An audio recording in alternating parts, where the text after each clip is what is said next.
নমস্কার। আজ অনেক বহুদিন পরে আজকে একটা গল্প ছাড়ছি। আজকে ভেবেছিলাম কৃষ্ণের জন্মকথা ছাড়বো, আজকে ছাড়লাম না, কালকে ছাড়বো। আজকে রামেশ্বরম মন্দির যে উদ্বোধন হয়েছিল, ভগবান রাম আর লক্ষ্মণ লঙ্কা জয় করার জন্য রামেশ্বরম মন্দির প্রতিষ্ঠা করেছিলেন, সেই রামেশ্বরম মন্দির সেইটা নিয়ে আজকে একটা গল্প ছাড়বো। এটা তামিলনাড়ুতে এই রামেশ্বরম মন্দির, ভারতের 4 ধামের এক ধাম। রাধে রাধে, জয় গুরু, হরে কৃষ্ণ। গল্পটা ছাড়ছি, বলছি।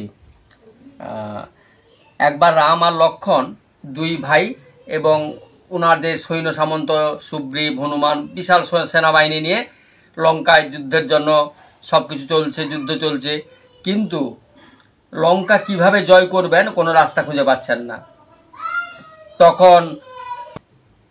তখন রাম লক্ষ্মণ খুব চিন্তায় পড়েছেন কিভাবে লঙ্কা জয় করবেন।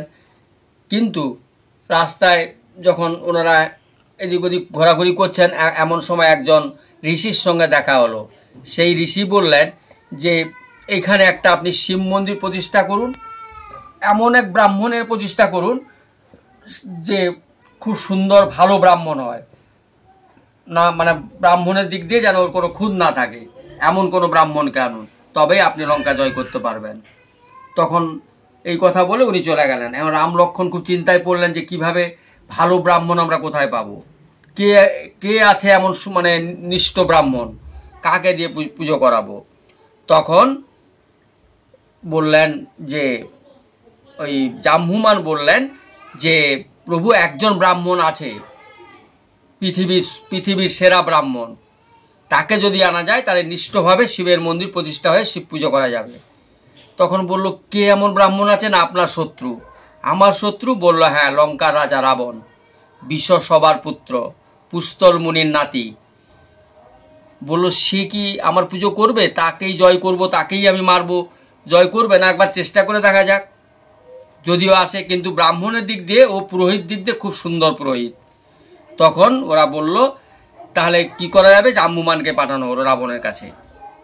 রাবণকে গিয়ে বলল যে দূতেরা খবর দিল যে আপনার যে শত্রু রাম লক্ষ্মণ, তার জাম্বুমান মন্ত্রী, সে এসছে আপনার সাথে দেখা করতে। রাবণ বললেন যে হ্যাঁ, ওকে সসম্মানে আমার কাছে নিয়ে আসো। তখন জাম্বুমানকে রাবণকে নমস্কার করে বললেন, হে মহারাজ রাবণ, আমার প্রভু রামচন্দ্র শিব প্রতিষ্ঠা করে শিবের পুজো করবেন, তা আপনাকে পুরোহিতে বরণ করেছেন, আপনি কি পুরোহিত হবেন? তখন বলল, রাবণ একটু চিন্তা করলেন, দিয়ে বললেন, লঙ্কা জয় করার জন্য করছে? বলল, হ্যাঁ। তা রাবণ একটু মুচকে হাসলেন, হ্যাঁ, বললেন, আমি তো পুরোহিত, সত্যি তো আমি ব্রাহ্মণ, আমি এতে রাজি আছি, আমি পুরোহিত্য করব। এবার উনি বলে দিলেন ওই শিবের প্রতিষ্ঠা করতে কি কি লাগবে, হ্যাঁ, এবং একটা শিবের লিঙ্গ লাগবে প্রতিষ্ঠা করার জন্য, সব কিছু যেন ব্যবস্থা হয়ে যায়। তখন এসে জাম্বুমান জানালেন, এইবার সব কিছু ব্যবস্থা করা আরম্ভ হলো।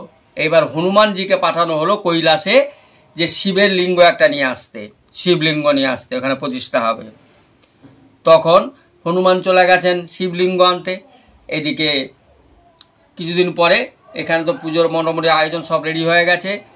এইবার ইনাকে ডাকা রাবণ পুষ্পক রথ নিয়ে পৌঁছে গেলেন, এসে বসে গেলেন, এসে বললেন যে আমি যে শিবের মন্দির প্রতিষ্ঠা করব, শিবের লিঙ্গ কোথায়? না রাবণ হনুমানজি আনতে গেছেন।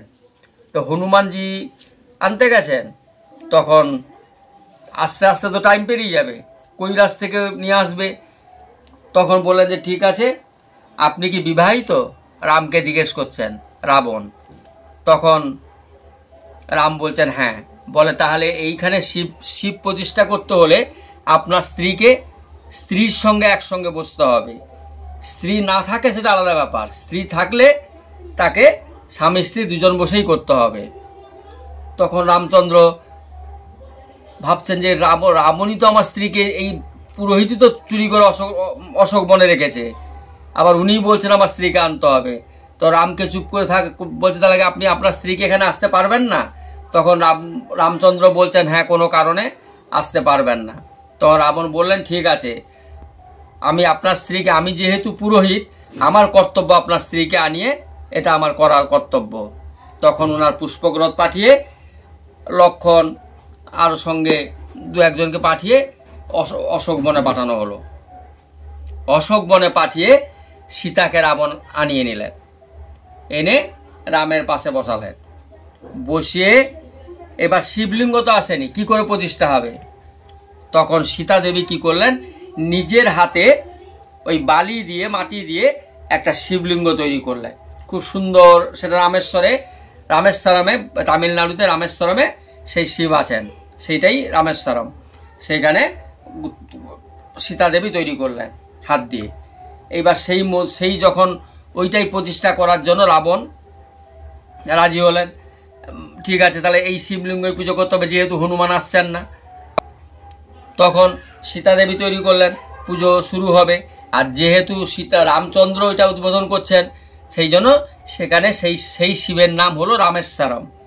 রামেশ্বরম মন্দিরে প্রতিষ্ঠা আরম্ভ হলো। মানে তখন তো মন্দির হয়নি, শুধু শিবলিঙ্গ।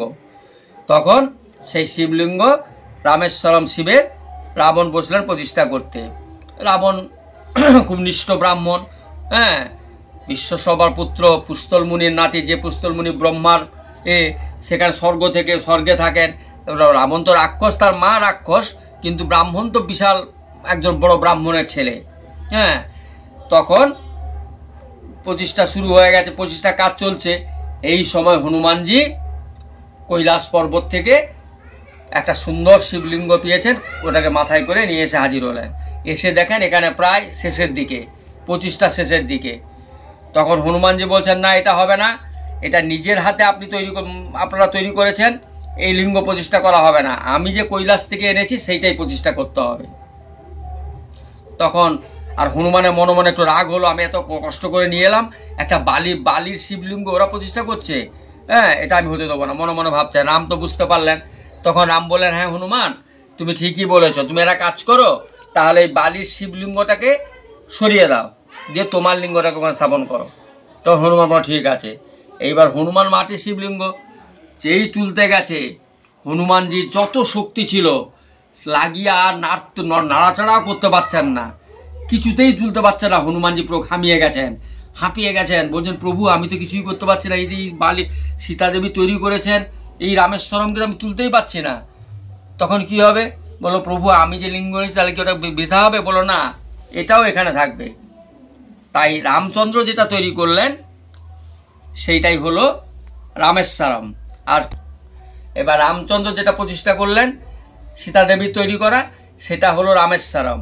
আর হনুমানজির নামে আর একটা লিঙ্গ থাকলো হনুমানশ্বরম। ওইখানে ওই তামিলনাড়ুতে ওইখানেই আছে, রামেশ্বরম মন্দিরে রামেশ্বরমের মধ্যেই আছেন।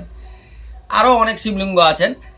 এই রামেশ্বরম খুব ওখানে প্রতিষ্ঠা হলো, এবং রাবণকে জয় করার জন্য রাবণই নিজেই পুজো করে রামকে, উনি পুরোহিত তো, লঙ্কা জয় করার জন্য উনি ওখানে করলেন, পুজো করে প্রতিষ্ঠা হলো। সেই জন্য সেখানে এই যে তামিলনাড়ু রামেশ্বরম মন্দির, ভগবান রাম প্রতিষ্ঠা করেছিলেন, সীতা দেবী তৈরি করেছিলেন লিঙ্গ, আর রাবণ পুজো করেছিলেন পুরোহিত।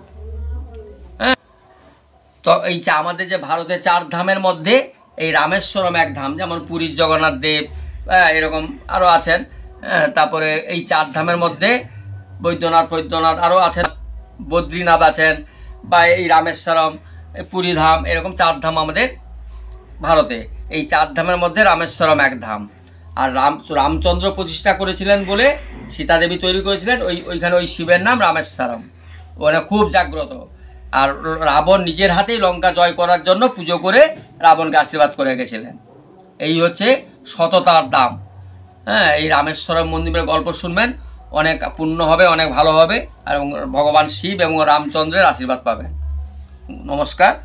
গল্পটা শুনবেন, অনেকদিন পরে ছেড়েছি। সাবস্ক্রাইব, শেয়ার, লাইক এসব করবেন।